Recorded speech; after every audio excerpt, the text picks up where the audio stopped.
Hello everyone, it's me, the voice of Story. I wanted to make all of these stories into one big video for everyone to enjoy them all together. Next batch will be tragedy and mystery stories, so brace yourself for the next batch of videos.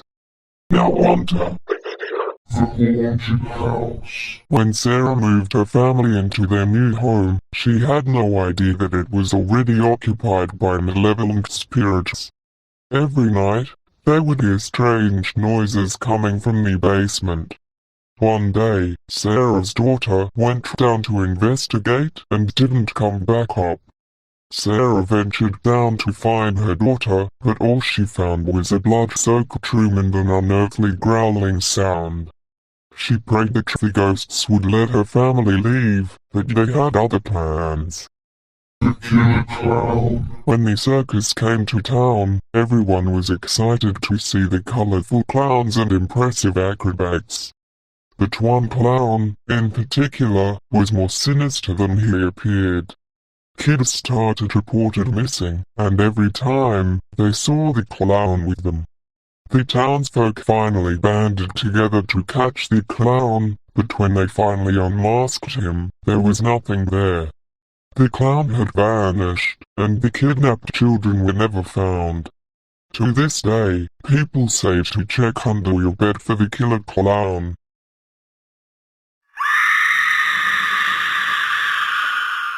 The Shadow. A woman moves into a new apartment and realizes that a shadow follows her wherever she goes.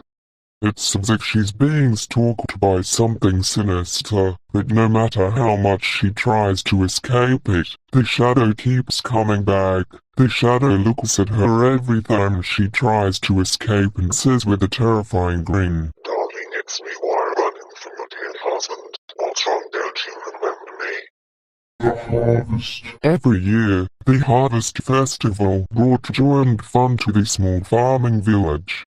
But when the fields were picked dry and the crops were tilled under, something terrible happened. The village would ritualistically sacrifice one of their own and offer them to the ominous shadows that lived under the earth. The elders claimed that it was for a good harvest the next year, but the reluctant sacrifice wasn't convinced. One year, he managed to sneak away, but the punishment was terrible. The next year's harvest failed miserably, and the village perished. They shouldn't have got these shadows. The Dollhouse. A family moves into a grand mansion and discovers a dollhouse in the attic. The dollhouse seems to have a life of its own, with dolls that move and speak on their own.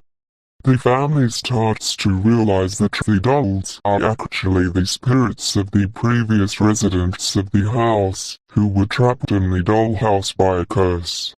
As the family tries to break the curse, they become more and more determined to break the curse, till one of the dolls said, "The family before you was just as determined as you were, until I cut their daughter's throat." The Dark Forest. A group of hikers decided to go for a walk in a forest known for its beauty, but also for its strange disappearances. As they walked through the trees, the sky grew darker, and the path became increasingly difficult to follow. Suddenly, they heard a low growling sound and felt a presence watching them. They looked around but nothing was there. The growling grew louder and the trees began to move. Panic started to rise in their throats as they realized they were being hunted by creatures they couldn't see. They ran for what seemed like hours, but they couldn't escape the forest. In the end, they found themselves back where they started. Something laughed from behind them and said, "Did you really think the fun would end this soon?" The Doll in the Attic. Once there was a girl named Lily who loved collecting dolls. One day, she found an antique doll at a garage sale and bought it. As soon as she took it home, creepy things started happening in her house. The lights flickered on and off, strange noises echoed through the empty rooms, and the doll seemed to move on its own. Lily quickly realized that the doll was cursed and she couldn't get rid of it.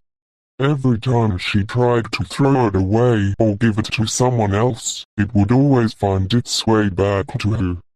In the end, Lily was never seen again, but people say they can still hear her screams coming from the attic, where the haunted doll is still in her attic, waiting for the next doll enthusiast victim.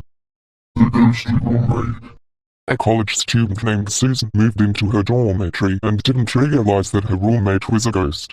At first, she thought it was just her imagination playing tricks on her. Doors would open and close on their own, her belongings would move to different places, and she could feel a cold presence whenever she was alone in the room. But after a few weeks, she realized that her roommate was indeed a ghost who died in the room many years ago. Although the ghost never directly harmed her, Susan couldn't focus on her studies and couldn't sleep at night. In the end, she had to move out of the dormitory and finish her studies from home.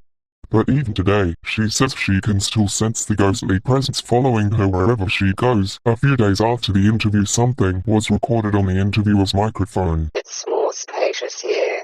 Could have you a PMR interviewer not like that, Susan.